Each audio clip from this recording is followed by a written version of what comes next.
at this point now, I'm like, we need to get our money back. So that's the story part done. The next part I'm going to speak about is how we were able to negotiate with vendors and how we were able to get some money back. So the first thing I want to say is, if you can, get wedding insurance, okay?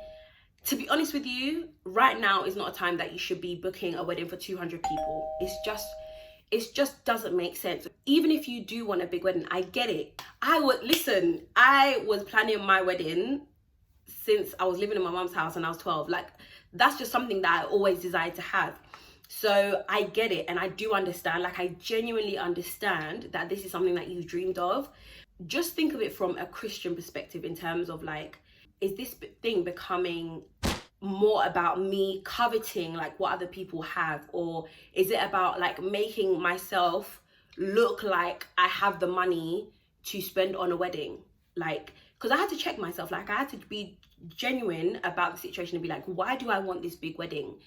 And then when I was like, okay, it's because I want it to be beautiful. I want to look beautiful. I want to have something beautiful that my kids can look back on. Like, I'm going to let people know that I'm celebrating our marriage and the fact that we are two people who came together as Christians and we're starting a journey and all of that. If you look back on the reasoning as to why you want this big wedding, I promise you, it will kind of help you cut certain things off. So we started basically speaking to the vendors, is the long and short of it. So we would contact the vendors one by one, and initially my husband just said to me, message the vendors and ask them if we can have a refund. Now, all of them will say no.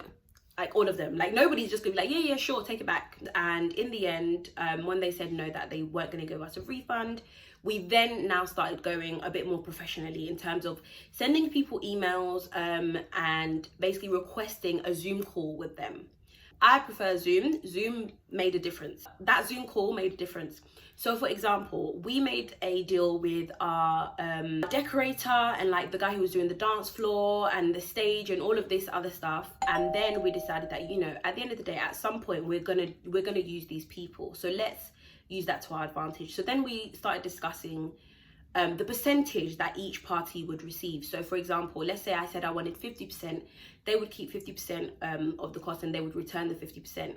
On one side, you can decide that you're just going to agree on a percentage between yourselves. So we agreed on basically using them in the future for when we do this photo shoot and take all of our pictures, etc. But basically the money that we didn't use, they would refund us. So the way that works is, obviously, if I was planning a 300 people wedding and I requested for, and now we're only going to have a 10 people dinner, decor would only need to be for 10 people, not 200. Does that make sense? So we said, okay, we're going to use you for this event, our wedding dinner later on in the year, but if you could give us the rest back. And they said, okay, no problem. Now, what you will get is some people will say that they don't have the money to give you. So let's say, for example, I said, okay, we're only going to use 50% of the budget that we originally agreed on, or the original price that we paid, right? But the other 50% we want a refund. The issue now is that other 50% that you would request as a refund, it's now how they pay it. So a lot of companies, especially wedding, when it comes to decor and things like that, they aren't getting any bookings, or even if they are, they're not doing anything at the moment because everything is still closed when it comes to London and the UK. So that meant we'd have to be a bit patient. The conversation will take a bit of patience. It will take you trying to negotiate, but you also have to be fair, because you have to understand that these people, this is their livelihood and this is what they live off. So now we decided that basically they would on a section of the money that we gave, they would basically give it to us on a monthly basis. So now you have to agree on a monthly basis how much they're going to pay you. And then when things start up and running again and you see that, they're making more money, then they would give us the rest back. Now, I know it's complex and I know it's difficult, but the truth of the matter is, this is the only way that makes it fair in terms of for you, as the customer, and also for them, so we had to be fair. Although it was an emotional issue, hats off to my husband, because he kind of helped me kind of see past the emotional side of it. So that is how we basically were able to get a fair refund. So we would get a 50% refund on some things. On some things it wasn't 50%, it was other percentages, but we were able to discuss. Now, there are certain things that you will not be able to get your money back for, like a makeup artist. No. And that's coming from even me being a makeup artist. I know that if someone books me and they pay a deposit, that deposit is a non-refundable deposit, and that's normally the case. You know, like a hairstylist, you know, like I had a lady who was coming to Taigele, like they manage this business on their own, you know. So yeah, so that is that, and how we were able to kind of get a refund, and percentages of refunds and things like that. Now, the venue is a completely different thing. The venue that we used was they are a well-known company, an estate home that's been there for a very long time. So they are a family-run business, but obviously they've hired people in, and they have been established for a very long time. So when they have been established for a longer period of time, this means that they know the kind of things to put in their contracts in order to be able to protect and cover themselves when a situation like this, like COVID, arises. And I'm not going to reveal the venue yet. I'm going to reveal the venue at a later time, maybe once we finished going back and forth with them, because at the moment we are still going back and forth with them. So what I would say though is they were the most upsetting for me, because it wasn't a situation whereby they were trying to negotiate. All of the other small vendors and vendors that weren't taking that much money from us were happy to negotiate. Even though it was a difficult process, they were happy to negotiate. The venue, on the other hand, like, I'm emailing you and you're ignoring me.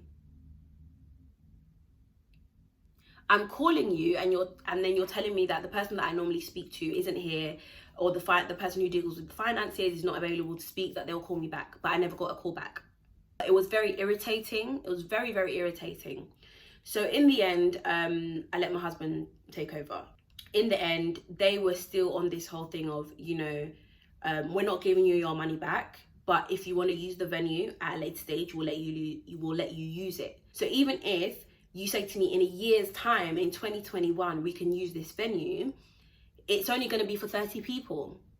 So at which point I was like, no, surely by law, you are not allowed to be crooked like this. Like, surely you people are not allowed to do such a thing. So they said that in the contract, they have a force majeure. It's within their contract that if for any reason your wedding is not able to go ahead, or your event is not able to go ahead based on any acts of God or government legislations, then they're not held accountable. After months of requesting for a contract and not being sent it, then we went to the Citizens Advice Bureau, and they were basically saying that we are allowed our money back.